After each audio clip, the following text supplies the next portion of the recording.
Hey there guys, this is Malorian, and this is going to be a Warhammer Fantasy Battle Report, but it's going to be different because I'm not in it. I just ran Battle of the Beasts, and I decided this time to run a camera at the #1 table. Now, it would be really easy if I could just use that sound, but first of all, it was a really noisy hall, and second of all, a lot of people don't like, it's one thing to be recorded and be taking pictures and stuff, it's another for people to hear you talk. So I'm going to kind of voice over. I would didn't get to watch the whole thing, so this is going to be a little bit of guess hammer as I kind of explain what happened, but this is going to be a game also with Kieran Dunleavy. You know, he has his own channel with his High Elves and actually doing a lot of different stuff, and it's going to be him, this time actually running Ogres, up against another guy, David, and his High Elves. So should be crazy, should be interesting, and let's get to it.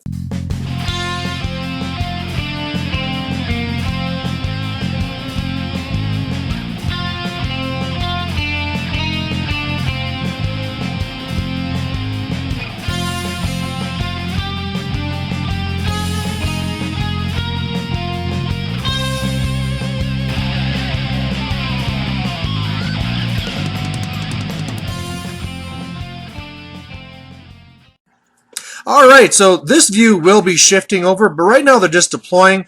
They got 3,000 points each. Another rule here, too, is that you can put your Lord on any monster, but there's also going to be double objectives here of what you're trying to do that can give you extra points. So if you get one objective, you get extra 50%. Two objectives, you get an extra 100%. So the Ogres, theirs is to capture an objective on the High Elf side. Whoa, here we go. And get a unit into their deployment zone. And the High Elves, exactly the opposite. They want to be holding on to one of their own objectives and then also keeping the enemy units out. Alright, we should be done shifting now, but really what we're looking here on the left side with Kieran, he's there just placing in his man-eaters now, who are going to scout up. He also is going to have some lead belchers, some nobblers. He actually has a big unit of ogres back there in the house, but he has a tyrant that's on a giant, so that's pretty crazy. He also has a larger unit of, I believe, iron guts, and in there he has his slaughtermaster and cool stuff like that. Also has a thunder tusk, another giant over there, and more nobblers. For the High Elf side, you can see here he has some reavers, the phoenix. He also has in the building a big unit of archers in front, some sword masters. He's gonna have, I think, 4 bolt throwers spread around there. Frost phoenix, big unit of the white lions, and then in there he has a level 4, a level 1 in his BSB. Good sized unit as well of spearmen, and then some more sword masters and more reavers. And really what you normally see him do is use those sword masters to whittle you down, and then the bigger units just kind of finish you off. So it'll be interesting here to see what Kieran does to deal with this. Of course, you know, he has that big unit there. It's going to be the big thing. He just wants to cram down the throat of David and his High Elves. But, you know, it's tough because if they get in there, you know, you can do a lot of damage to those ogres really quick. So like I said, I don't know exactly everything that's here. I'm not even sure what lore they took there on the other side there for the High Elves, but we can basically see what's going down here. Now, he also has the Iron Blaster that's back there. It would love to shoot that Frost Phoenix, but it's hiding.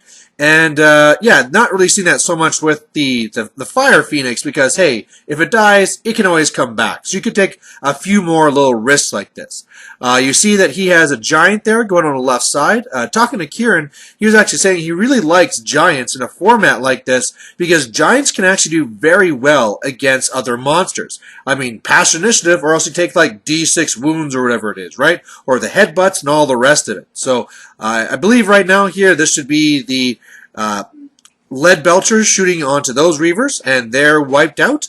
And, you know, good to have those little chaff things out of the way. I mean, the reavers really aren't a big danger to anything over here, but, you know, it's good to get those points because, again, with this tournament, whatever points you get, that's the points you get for the tournament overall. It's actually just like Brawler Bash. Although I did this tournament first, so they're copying me. But but either way, now he is going and doing some more shooting there in the center. I believe here he went and just destroyed a unit of sword masters, so that's really going to be helpful for him. It could have been some little piece of chaff as well. Maybe bolt thrower, but either way, all the panics were passed. The Phoenix here, the Flame Phoenix, unfortunately, it's going to be falling over quite a bit because it's not glued on. It's one of those things where you don't really want to glue it on because then it snaps, but if you don't glue it on, it's going to tilt over. Whatever, it's going to come over here, and although they haven't taken it off yet, it is going to burn and kill one of those man-eaters right away. And that's actually pretty scary stuff and a good use for this Fire Phoenix because, you know, ogres have low leadership. So if you can hit these guys, it can be pretty deadly. Meanwhile, he just used the Great Maw spell, got it dead on, and this is really going to kill a lot of spearmen, which is a really big deal because, I mean, against these ogre blocks, the biggest thing that you have is at least steadfast, right? They'll come in, kill some guys, but then you can just kind of hold back. Now, I guess I should cover terrain. That one that they just moved into there is a Charnel pit. The statue is a Sinister statue. The swamp there is the Mist Swamp. And then we got some Mysterious Forest and a building. And Grail Chapel is the one that the guys are in the far right here. So now it's the High Elves. You can see there he's going to lead in with the Swordmasters. And that's a really good way to do it because those Swordmasters will die, but they'll do a lot of damage back. And that's what you want to try and do is just try and kill those numbers. You know, if there's some critical characters in the front, they can always try and assassinate that stuff because it's a lot of attacks. You know, normally hitting on 3+, even on regular normal heroes. And then at strength 5, you know, against ogres, I mean, on characters, you're winning on 4+. So you get enough of those in there. You know, if you lose your Slaughtermaster right away to something like that, pretty big deal. Otherwise, you can just attack regular guys, and that does fine as well. So meanwhile, he is going and he's shooting some other stuff, his archers and the rest, just trying to really whittle that stuff down.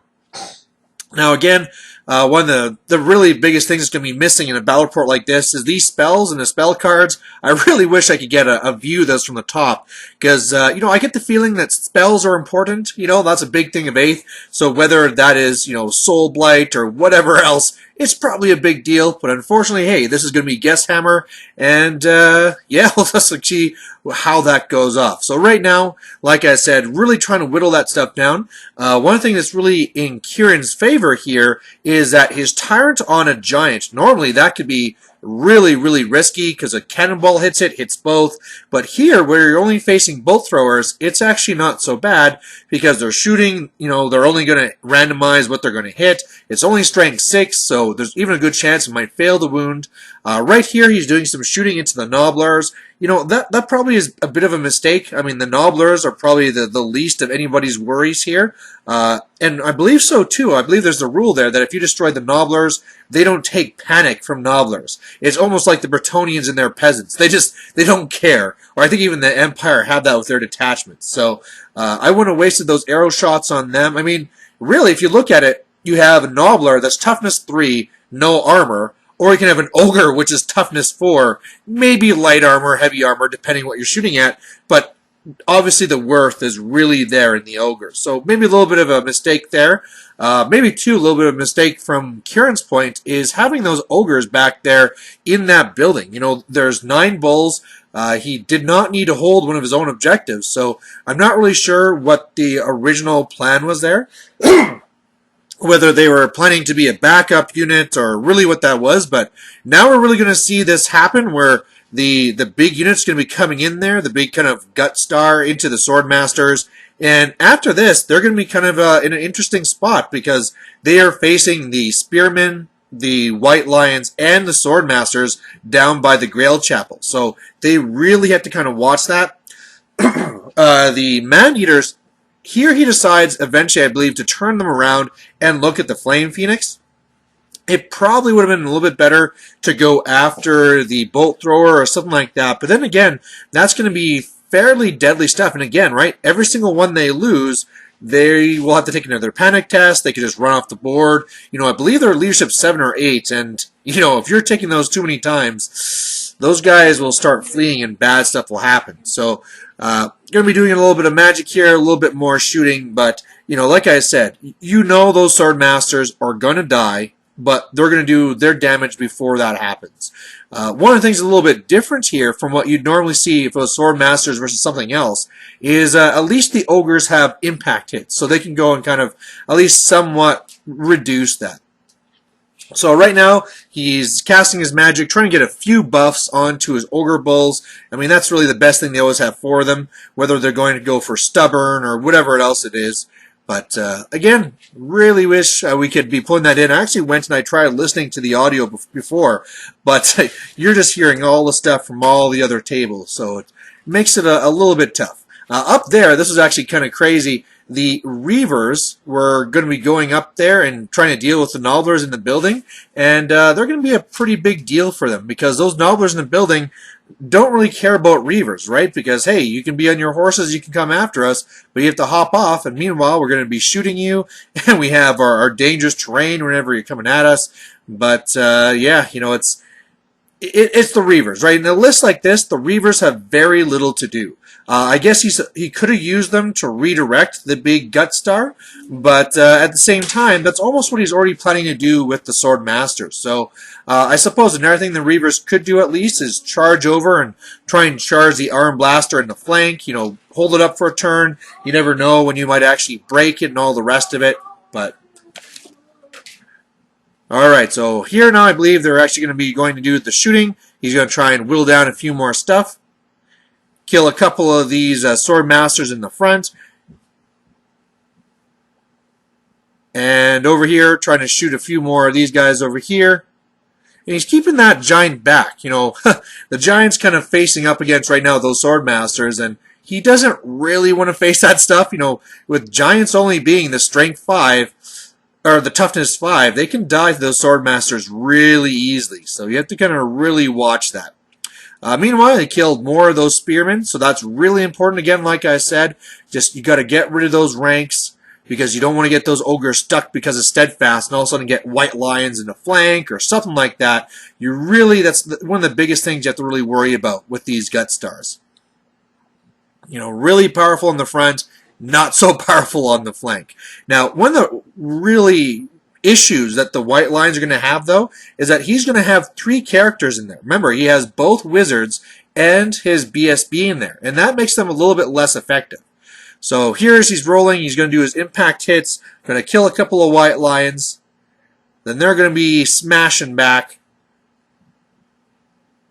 It is lots of dice, too. It's always feeling always nice whenever you're going to be rolling against the Elves and stuff like that, because those ogres just slaughter them. Although, you know, they are going to lose some guys, and here, this is where I was talking about where Kieran really has to deal now with all these threats. So he's now going to rank them up differently, really hoping to try and keep all these guys in the front arc, trying to deal with all the dangers, but they're looking at the Spearmen, they're looking at the White Lions, and they're looking at the Sword Masters. So now we're coming back over here. He is going to be going for the flank, so when Kieran set them down, I guess he decided that was a risk he was willing to take, and the Reavers are going to go here into the building, and it's not going to go well, because like I said, you got stand and shoot, you have the dangerous terrain when you're charging, then when they get there, they have to get off their horses, so their spears, the spears don't even give +1 strength anymore, because now you're a spear while on foot, so great, you get to fight in ranks, but we're in a building, so there's no ranks, so, otherwise, you can see here, Sword Master is going into the flank. I kind of expected, too, that he would at least attempt it with the White Lions, but I believe it's because he has all the characters there. He just did not want to have to commit to that already. Flame Phoenix going and flaming around. Other Sword Masters going in there to deal with the what is that thing called? The Thunder Tusk. So that's probably the right thing to do. You know, you don't want to be charged by those things. Just go in there, slice them up. They don't really have that high toughness, and hopefully those Sword Masters could just smash them up. If they don't, and they start getting thunderstomped, could be bad news, but hey, you know, if you at least keep 5 of those guys alive, you'll be steadfast against the monster, and then should finish it off the second round. So that's not so bad. That Flame Phoenix flying around is kind of a really annoying thing for Kieran. Definitely made the right choice going after the Lead Belchers as opposed to the Man-Eaters. The Man-Eaters now are pretty much not threatening anymore.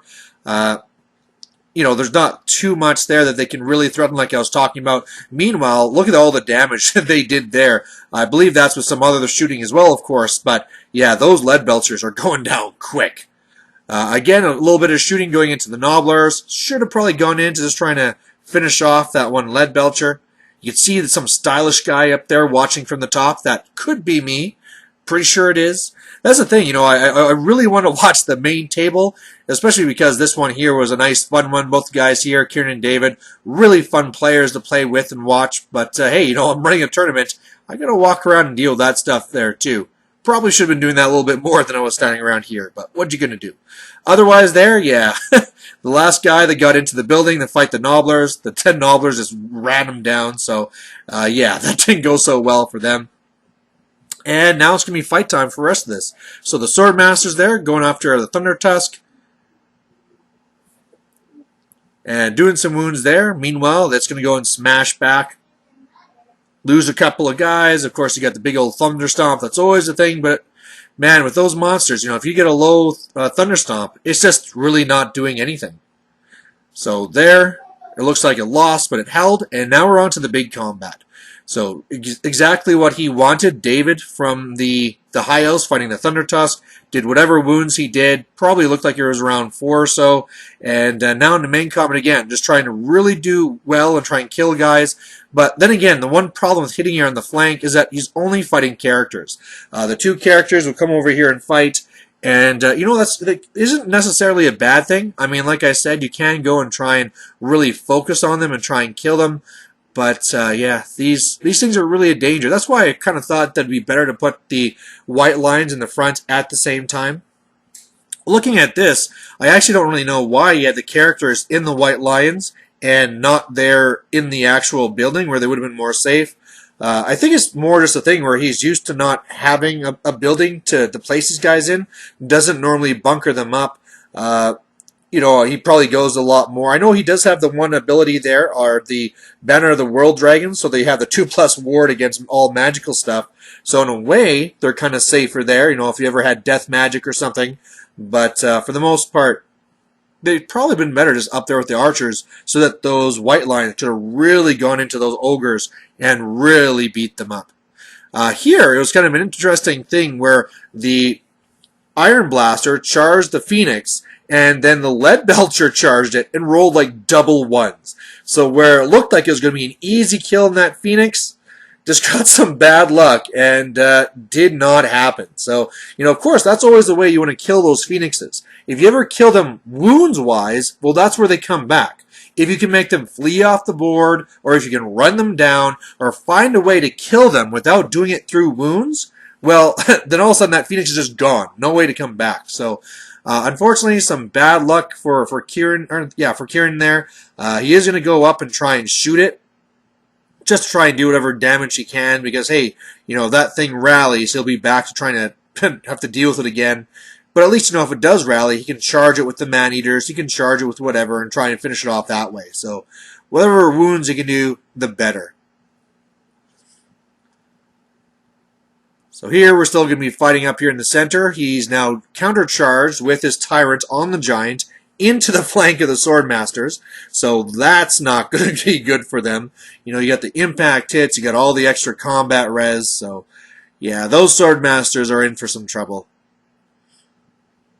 They did do their job though, right? They got in there, they did a few wounds to the Ogres, kept them in place. Because hey, if you can just slow down that big Gut Star and kill everything else, hey, that's all you need. And at this point here, David and his High Elves are up in points. I believe there he just killed the BSB, or one of the characters there. I believe it was the BSB. So that's really good for him. So again, more points. Just trying to keep these guys down. And yeah, poor Toughness 3 Elves. Going to be cut down pretty bad. And I'm just going to check over here. I'm actually interesting when I'm watching this because I actually know how this is going to end. I'm just checking to see how badly it went for this first turn here.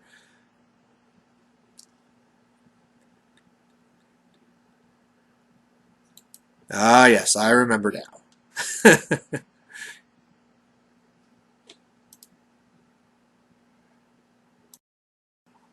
So after the combat, the Tyrant on the Giant, he's the one that pursued, and he came over here to the other side. He is showing his flank to the White Lions. It would be a long charge, but that would be pretty deadly. Otherwise, the Thunder Tusk is dead. Now, hey, might as well keep on going on with that. Go up into those ogres at the top. Again, probably a suicidal charge, but the way that the High Elves run those Sword Masters is that's what they're supposed to do anyway, right? They're supposed to be in there. They kind of sacrifice themselves and do what they need to do. So otherwise, he went and he charged the ogres here with the Spear Elves, and he actually fled and got away. So that was, I'm not really sure what was happening here and why he wanted to flee, but then he just charged him with the Frost Phoenix as well and caught him. So that's going to be really, really bad. That is a lot of points down the drain. Actually, you know what? I bet you why he fled? I bet you he charged with the Frost Phoenix and a terror test has failed. I bet you that must have been it. Because otherwise, why would Kieran flee from that charge? That's something you could fight your way out of. But wow, to to lose guys like that, that is really, really bad. So really tough hit for Kieran here. A lot of points down the drain. And I really don't know how he could possibly come back from this now. That is a really big blow to lose all those points.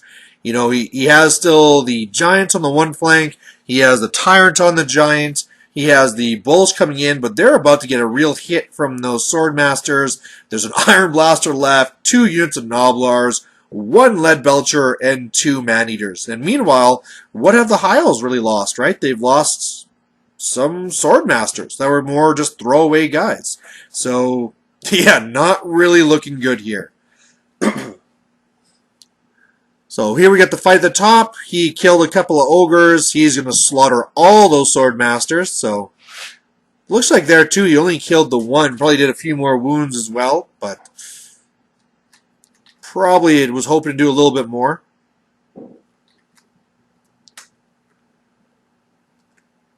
Looks like he did a couple of wounds there to that Flame Phoenix now, which must have rallied last turn.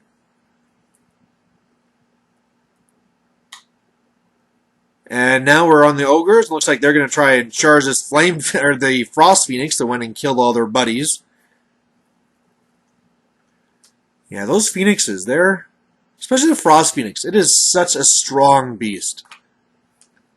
I can really see why people would like the Flame Phoenix, but that Frost Phoenix, ugh.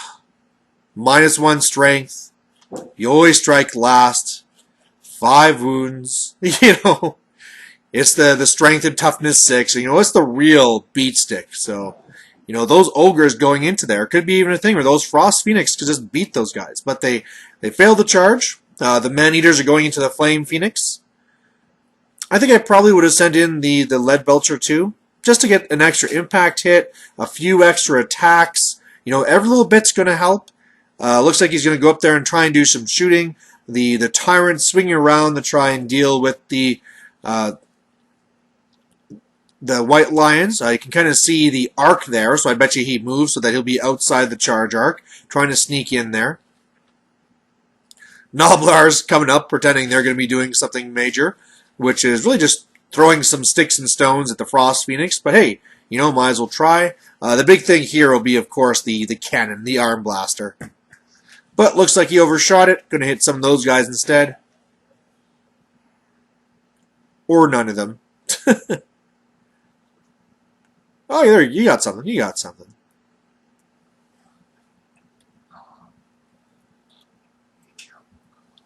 So yeah, at this point here, now I think it's back to the High Elves.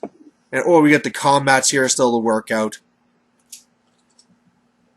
Man, I've never ran those Flame Phoenixes, but even though every single time I see them, they just don't really work out. You always hear the wonder stories where it's like, it never dies. It died, it came back, and died, it came back, and died, it came back. But then you have stuff happen here where it broke from combat, got ran down, and it just can't come back. You can't have the cool stuff where it runs things over, does its flame attacks, it can really whittle you down. But there's so many cannons out there that you are a lot better off making them as strong as possible, which means making them a Frost Phoenix. So there's a Frost Phoenix there, just going to try and get out of the way. Spearman moving up. I believe here this is where he's going to be changing out where his things are. I mean, we did have the archers inside the building. I know he's going to be ending up with the white lines in the building instead, just to preserve the points. I mean, at this point here, where you're way in the head, you might as well try and keep those points alive. Then again, you know, another thing with this system here, which is a little different than normal, is that since the points you get is the points you destroy, even when you're winning, there's nothing to lose. Get out there. Throw those white lions into the giant with the tyrant. You know, let's say worst case scenario, they go and they kill one of your BSB or something like that. Who cares, right? As long as you kill that stuff back, you're getting all those points for yourself. You know, if this is not like first place versus second place for a last game, it's not that big of a deal giving up points. You just want to get as many as you can. Bolt throwers still shooting away. Plinking away at this giant and tyrant combination. There were a lot of crazy combos out there. We saw like a dwarf lord that was on a frost phoenix, or another dwarf lord that was on a Kadai destroyer. So some really crazy stuff going on.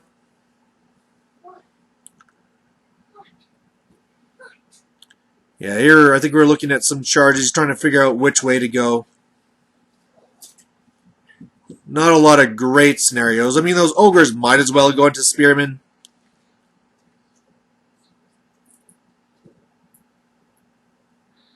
Spearmen are nice, but after the impact hits, and you got the giant coming from the flank too, yeah, those spearmen are some trouble. Probably should have been better to keep them back as well. It's also never helpful to go into a Charnel pit.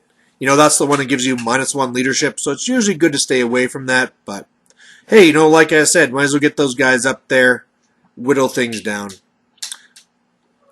So here we go, the Tyrant and the Giant coming after the Bolt Thrower. A little bit of overkill. The Giants, or the Bulls going into the Spearmen. Giant from the flank, so yeah, those Spearmen will be in for a little bit of hurt here. And that's another nice thing I like about this system too, and the system as well that you see at Brawler Bash, is that even when you're losing, you know, you get to the point in other systems where it's like, well, it's going to be a massacre. I might as well just, let's stop playing, we can call it. Or, okay, it's going to be a 20-0 or something like that. But in this system, you just might as well keep playing because, like we said, normally in a game like this, it looks like it's going to be a massacre win for the High Elves. However, since all the points you get is the points that you destroy, you might as well keep on going and destroying more points. Get those things in there, and, you know, hey, you know, it might be still a loss, but you'll end up more middle of the pack as opposed to at the bottom when everybody all pulls together. So that's really what both players would like to see, a double massacre. So Bolt Thrower is now down. Now we're on to the Spearman battle, doing a few impact hits, killing these guys off. They're going to go do their pokies back. And, you know, those pokies hurt. You know, when you're hitting on a 3+, re-rolled, and then just looking for 5s, you can do a lot of damage to these bulls.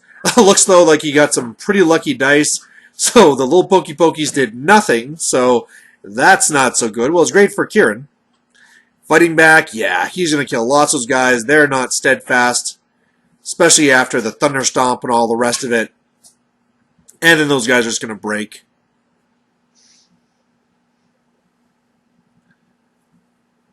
Of course, he has to kind of worry about those white lines, could go and try and flank him. But hey, you know, still do it, run them down, get the points. If you get charged, just flee. You can always rally later. One of the moves I'm still trying to understand why he did it is why that Frost Phoenix is looking up at the house there and wasn't facing backwards. You know, I'm pretty sure he wouldn't want to be going after the Noblars. So here's the move where I talked about where the archers come out, the white lions go into the building, playing a little bit defensive here, probably not really needed. The Frost Phoenix coming back just to threaten everything around him. A little bit of magic, a little bit of shooting. At points like this here, this is where you really want to try and finish off that last lead belcher, score all those points, get them in the bank. You know, when you look at things, say, like the Iron Blaster, those Bolt Throwers are going to have a really hard time trying to kill it. killing that last lead belcher, that's easy. But he is going to try and get those wounds in wherever he can. It'd also be, I bet you, David wants to try and get those last points from the other gut star there. The Giant's going to do his thing. The Frost Phoenix probably doesn't really want to fight the Giant. Probably would beat it, but hey, those Giants, they're just random, right? You never know when they're going to yell and bawl and beat you and break you or whatever, right? So usually better just to play it safe. Go against something more like the Bulls, where they'll be wounding you on 6s. Might be steadfast, but hey, at this point here, there's no BSB. You're looking at leadership probably 7.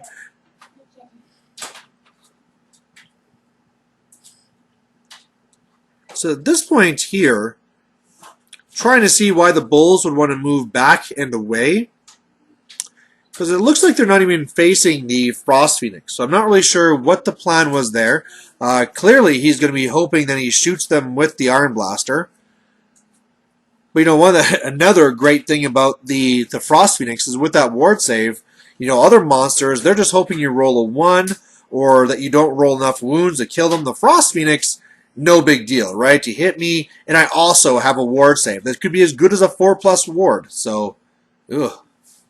The only way those guys could be better is if they had more of a monstrous infantry or cav. If you could, just like how you put, say, the Demon Prince behind trolls or something like that, right? Or a Wyvern behind trolls so that they can cast the cannonball. I guess you have eagles, but especially since they're skirmish, you're not going to be able to really block cannonballs that well. But here's the game. It's all over. When you add it all up, it is going to be about an extra 1,000 points for the High Elves. So winning, something like 35,000 points, 3,500 points to about, 2,500 points. But there's also still one more game. This mini game is only played after the first game here. And, you know how I said you can take a Lord and put on any sort of monster you want? Well, to try and encourage people to take that, because it is kind of a silly thing to do. Like I said, if you put a Lord on a monster, they just both get hit by cannons, and they kind of both die. However, there's going to be this mini game where after the first round here, you take your most expensive Lord, face them up against your opponent's most expensive Lord, and the winner of that gets an extra 1,000 points. So you go through your magic, you get the power dice is equal to your level +2, just like in 7th. There's no opportunity to dispel. You shoot in order of initiative, and then you both count as charging. Now, in this case, it's going to be a Tyrant on a Giant versus a level 4. So, pretty big mismatch. However, this is a new game. And so this is actually where I remember that he is actually, the spells he's rolling here, he's rolling for a new one. He's going to get Purple Sun. He's going to cast Purple Sun. And all he has to do is try and hit him. But he gets a misfire, and hits himself. And that's basically it. So overall, when you add that 1,000 points, it's basically a tie. But yeah, crazy game. Hope you liked it. Bye.